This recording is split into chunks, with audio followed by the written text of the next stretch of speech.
Hi students, आज हम देखने जा रहे हैं क्लास 9th के लिए चैप्टर नंबर 7 शुरू कर रहे हैं ट्रायंगल्स। ठीक है, तो जान लेते हैं भाई ट्रायंगल्स के बारे में कुछ। तो मैं आपको बता देता हूं, सबसे पहला टॉपिक होगा हमारा कॉन्ग्रेंसी ऑफ ए ट्रायंगल, मतलब कोई भी दो ट्रायंगल हमारी कॉन्ग्रेंट कब होगी। तो उसके लिए मैं आपको बता देता हूं, कोई भी दो शेप हो तो वो शेप और साइज में है ना, शेप और साइज में क्या होनी चाहिए, इक्वल होनी चाहिए। अगर ऐसा है तो उनको हम क्या बोलेंगे, कॉन्ग्रेंट बोलेंगे। भाई क्या बोलेंगे, कॉन्ग्रेंट। तो हम बात कर रहे हैं ट्रायंगल की, तो कोई भी दो ट्रायंगल जो है, ट्रायंगल है तो शेप तो सेम ही होगी, साथ में साइज भी क्या होना चाहिए, सेम होना चाहिए। ऐसी दो ट्रायंगल जिनकी शेप और साइज क्या हो, सेम हो, तो उन ट्रायंगल्स को आप क्या बोल सकते हैं, कॉन्ग्रेंस बोल सकते हैं। ठीक है, अब इसके कुछ रूल्स है तो उनको हम पढ़ते हैं वन बाय वन, जैसे जैसे यूज होगा वैसे वैसे पढ़ते चलेंगे। ठीक है, रूल नंबर फर्स्ट है भाई SAS कॉन्ग्रेंसी। SAS कॉन्ग्रेंसी का मतलब है S for side, A for angle, S for side, मतलब साइड एंगल साइड कॉन्ग्रेंसी। मतलब कोई भी दो ट्रायंगल है उसकी दो साइडें इक्वल हो और एक क्या इक्वल हो, angle.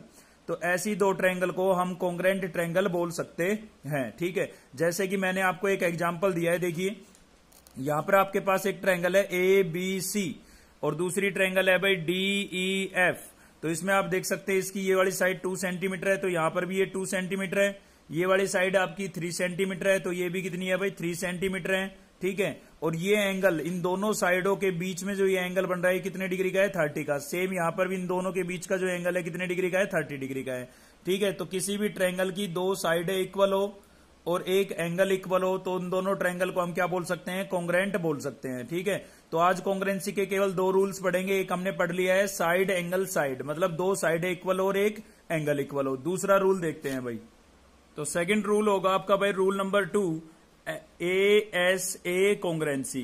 A for angle, S for side और अगेन A फॉर एंगल, मतलब एंगल साइड एंगल। ठीक है, इसको आप ऐसे भी लिख सकते हो AAS, मतलब दो एंगल होने चाहिए एक साइड। लिखने का तरीका ये वाला भी यूज कर सकते हैं, AAS भी लिख सकते हैं। ठीक है ना, तो कोई भी दो ऐसी ट्रायंगल जिसमें दो एंगल इक्वल हो और एक साइड इक्वल हो, तो आप देख सकते हैं यहाँ पर ये 5 सेंटीमीटर है, ये भी 5 सेंटीमीटर है, तो ये वाली साइड इसके क्या हो गई, इक्वल हो गई। साथ ही आपको इसी इक्वल साइड पर एक तरफ 30 डिग्री का और दूसरी तरफ 60 डिग्री का एंगल दिखाई दे रहा है। यहाँ पर भी एक तरफ 30 डिग्री का और दूसरी तरफ 60 डिग्री का एंगल दिखाई दे रहा है, मतलब एक साइड इक्वल हो गई और दो क्या हो गए, एंगल इक्वल हो गए हैं। ठीक है, जो इक्वल साइड है उसी के कोरस्पोंडिंग एंगल इक्वल होने चाहिए। ये नहीं है कि ये वाला एंगल मतलब यहां पर एक यहां पर बना है और दूसरा इसका यहां पर बना है, ठीक है, और इक्वल हो गए। जो साइड इक्वल है ना उसी के कोरस्पोंडिंग एंगल, मतलब उसी पर बने हुए एंगल भी क्या होने चाहिए, इक्वल। तो ऐसे रूल्स को हम क्या बोलेंगे, ASA कॉन्ग्रेंसी रूल, मतलब side angle side angle, angle side angle कॉन्ग्रेंसी rule. और ये आपका सिंबल होता है कॉन्ग्रेंसी का। दो ऐसे सीधी लाइनें ड्रॉ कर दोगे आप और एक ऐसे हो जाएगी। ठीक है, तो ये कॉन्ग्रेंसी का क्या होता है, सिंबल होता है। ठीक है, तो यहां पर हम बोल सकते हैं ट्रायंगल ABC जो है वो कॉन्ग्रेंट है DEF के। और कॉन्ग्रेंसी होती क्या है, मैंने आपको बता दिया, कोई भी दो ऐसे फिगर्स जो शेप और साइज में सेम हो, शेप भी एक जैसी हो उनकी देखने में, ठीक है, और साइज भी क्या हो, सेम हो। ठीक है, तो ऐसे ही दो फिगर्स को हम क्या बोलेंगे, कॉन्ग्रेंस बोलेंगे। तो फिलहाल हम बात कर रहे हैं ट्रायंगल की, तो कोई भी दो ट्रायंगल जिनकी शेप और साइज क्या हो, सेम हो, तो उनको हम क्या बोलेंगे, कॉन्ग्रेंट। चलिए अब चलते हैं एक्सरसाइज पर। तो देखिए आपका क्वेश्चन नंबर फर्स्ट है भाई, जैसा हम पहले पढ़ रहे हैं, जैसे हमने 6 चैप्टर को पढ़ा था। ठीक है, एक एक क्वेश्चन मैंने आपको सोल्व कराया, सेम वैसे ही सेम चैप्टर में हम एक एक क्वेश्चन आपको सोल्व करवाएंगे। ठीक है, बस ध्यान से सुनते रहिएगा और थोड़ी सी प्रैक्टिस कर लीजिएगा। तो इसमें क्या है, इन ए क्वाड्रेटरल ABCD, एक क्वाड्रेटरल आपको दी गई है ABCD, ठीक है, जिसमें AC किसके इक्वल है, AD के, और साथ ही बोला गया है एंड AB बाइसेक्ट, AB जो है वो बाइसेक्ट कर रही है किसको, एंगल A को। AB जो है वो एंगल A को क्या कर रही है भाई, बाइसेक्ट कर रही है। तो क्या बोल रहा है, show that triangle ABC congruent to triangle ABD। ये आपको प्रूव करना है कि ABC जो ट्रायंगल है वो ABD के क्या है, कॉन्ग्रेंट है। साथ ही बोल रहा है what can you say that about BC and BD, और आप BC और BD के बारे में क्या कहना चाहेंगे, मतलब ये इक्वल है या नॉन इक्वल है, ये आपको बताना है। ठीक है, तो चलिए देखते हैं इसका सॉल्यूशन। देखिए थ्योरम के अंदर एक चीज तो आप मान के चलें कि जो आपको क्वेश्चन में गिवन होता है ना, सबसे पहले आप उसको लिख दें। ठीक है, यहां पर ऊपर लिखे गिवन और जो भी गिवन है लिख दें, उसके बाद जो टू प्रूव लिखे, जो आपको प्रूव करना है वो लिख दें और फिर ये प्रूफ करें। ठीक है, सीधा मैंने आपको प्रूफ ही करवाया है। तो करने का तरीका ये होता है तो इसमें देखेंगे आप इन्हें ट्रायंगल ABC और ट्रायंगल ABD। स्केच के अंदर आपको ABC और ABD नजर आ रही होगी। तो इसमें हमें क्या गिवन है, AC इक्वल्स टू AD, ये हमें गिवन था क्वेश्चन के अंदर, AC इक्वल्स टू AD। ठीक है, एक साइड इक्वल हो गई। उसके बाद एंगल CAB और DAB, एंगल आपको दिखाई दे रहा होगा CAB, ये वाला एंगल, ठीक है ये। और दूसरा एंगल क्या था, DAB, यानी कि ये वाला एंगल। तो ये दोनों एंगल क्या है, इक्वल है। क्यों इक्वल है भाई, इसने बोला था हमें कि जो AB है वो एंगल A को बाइसेक्ट कर रही है। बाइसेक्ट करने का मतलब इक्वल टू पार्ट्स में डिवाइड कर रही है। तो ये आपकी AB लाइन है, ये इस पूरे एंगल को इक्वल टू पार्ट्स में डिवाइड कर रही है, मतलब जितना ये है उतना ये है। इसलिए हमने लिख दिया angle CAB equals to DAB। और रीजन क्या लिख दिया है, AB बाइसेक्ट एंगल A। उसके अलावा आपको AB दोनों ट्रायंगल में क्या दिख रहा है, कॉमन। इस ट्रायंगल का भी पार्ट है AB, साइड है, ठीक है, और इस ट्रायंगल की भी साइड है AB, इसलिए हमने लिख दिया AB equals to AB common. तो आपने देखा दो साइडें इक्वल आ गई और एक क्या इक्वल आ गया, एंगल। तो दोनों ट्रायंगल कैसी होगी, कॉन्ग्रेंट होगी। ठीक है, और रीजन क्या है इसका, SAS कॉन्ग्रेंसी रूल, दो साइडें और एक एंगल, साइड एंगल साइड। ठीक है, अब मैं आपको बता देता हूं कि कोई भी दो ट्रायंगल अगर कॉन्ग्रेंट होती है ना, तो उनके कोरस्पॉन्डिंग पार्ट इक्वल होते हैं। कोरस्पॉन्डिंग पार्ट क्या होते हैं, इक्वल। कोरस्पॉन्डिंग पार्ट का मतलब कोरस्पॉन्डिंग साइड है और कोरस्पॉन्डिंग एंगल की बात हो रही है। ठीक है, तो यहां पर ये दोनों ट्रायंगल अगर हमारी कॉन्ग्रेंट है, ABC और ABD दोनों कॉन्ग्रेंट है, तो इनकी कोरस्पॉन्डिंग साइडें भी इक्वल होगी और कोरस्पॉन्डिंग एंगल भी। तो हमें तो चेक करना था BC और BD को। तो आपको दिख रहा है BC इसकी साइड है और BD आपको नीचे दिख रही होगी। तो ये दोनों ट्रायंगल अगर कॉन्ग्रेंट है तो इसकी ये वाली साइड इसके क्या होगी, इक्वल होगी। रीजन क्या लिखेंगे, CPCT। तो CPCT की फुल फॉर्म क्या होती है, corresponding part of congruent triangle. ठीक है, तो कोई भी दो ट्रायंगल अगर कॉन्ग्रेंट है तो उनके कोरस्पॉन्डिंग पार्ट क्या होते हैं, इक्वल होते हैं, कोरस्पॉन्डिंग साइड है और कोरस्पॉन्डिंग एंगल। ठीक है, तो ये इसको क्वेश्चन नंबर फर्स्ट का क्या हो गया है, सोल्यूशन। देखते हैं question number second.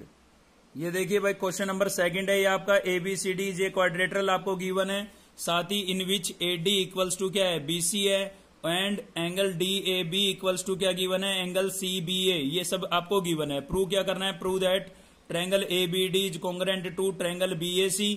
Second point में क्या प्रूव करना है, BD जो है वो इक्वल है किसके, AC के।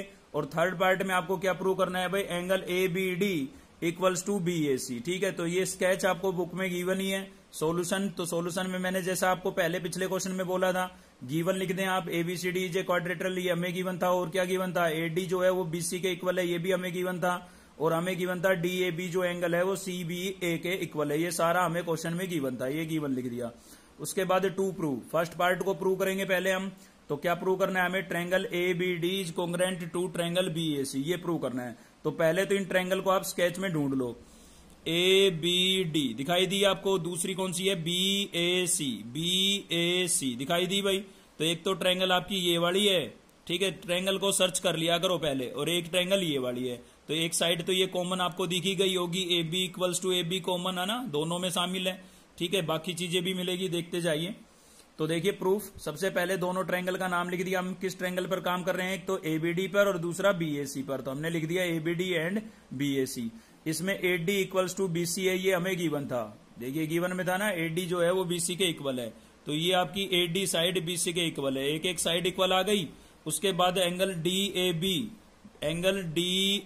ये मतलब ये कंप्लीट एंगल, और एंगल CBA ये कंप्लीट एंगल, ये दोनों क्या है, इक्वल। ये भी हमें क्या था, गिवन था। ठीक है, इसलिए हमने लिख दिया गिवन।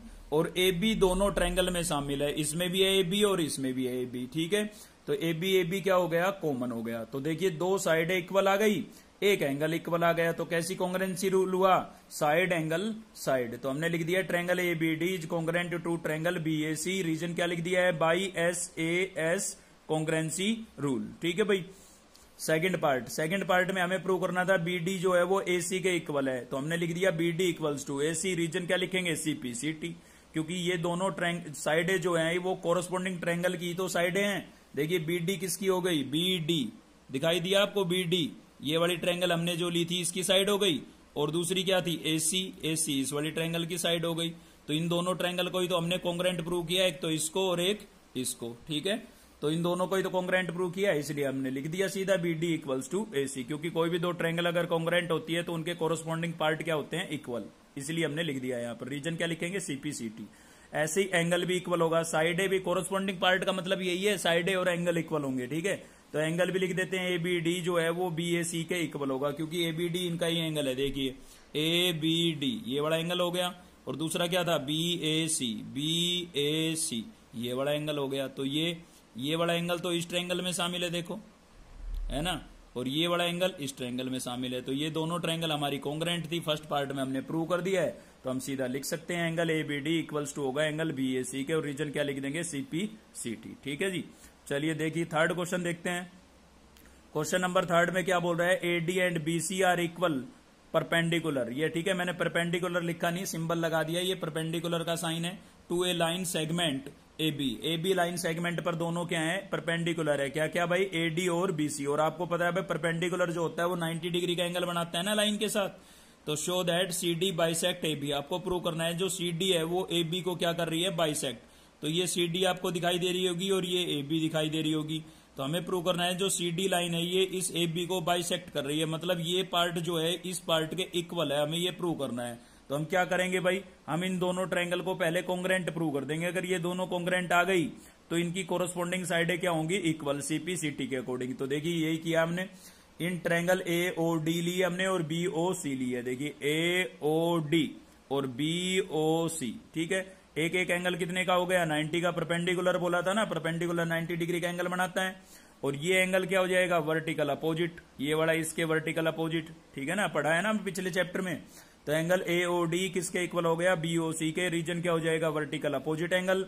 और CBO और DAO दोनों कितने डिग्री के हैं, ये इनकी बात हो रही है, कितने डिग्री के हैं, 90 डिग्री के हैं। और साथ ही आपको AD है BC के इक्वल, ये हमें गिवन था, इक्वल परपेंडिकुलर बोला था ना। तो यही तो है परपेंडिकुलर, ये BC और ये AD।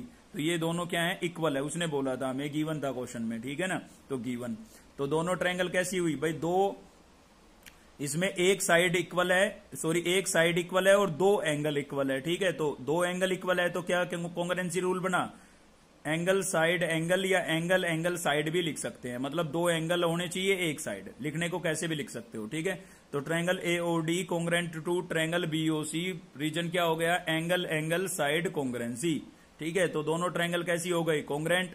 और कोई भी दो ट्रायंगल कॉन्ग्रुएंट होती है तो उनके कोरस्पॉन्डिंग पार्ट क्या होते हैं, इक्वल होते हैं। तो हमने प्रूव कर दिया ये ट्रायंगल हमारी इसके कॉन्ग्रुएंट है, तो इसके कोरस्पॉन्डिंग पार्ट इक्वल होंगे।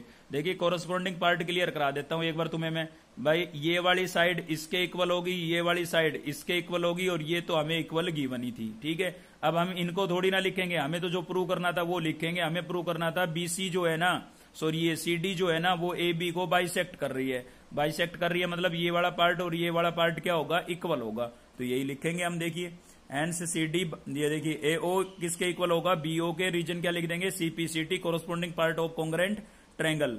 तो इसका मतलब क्या हुआ, AO BO बराबर है, तो इसका मतलब क्या हुआ कि CD जो है वो AB को क्या कर रही है, बाइसेक्ट कर रही है, इक्वल टू पार्ट्स में डिवाइड कर रही है, ठीक है। तो आज के लिए इतना ही था। अगर आपको वीडियो अच्छी लगी तो लाइक करें, चैनल को सब्सक्राइब कर ले अब तक नहीं किया है तो, और बेल आइकन को दबा ले ताकि नेक्स्ट वीडियो का नोटिफिकेशन आपको मिलता रहे। Thank you.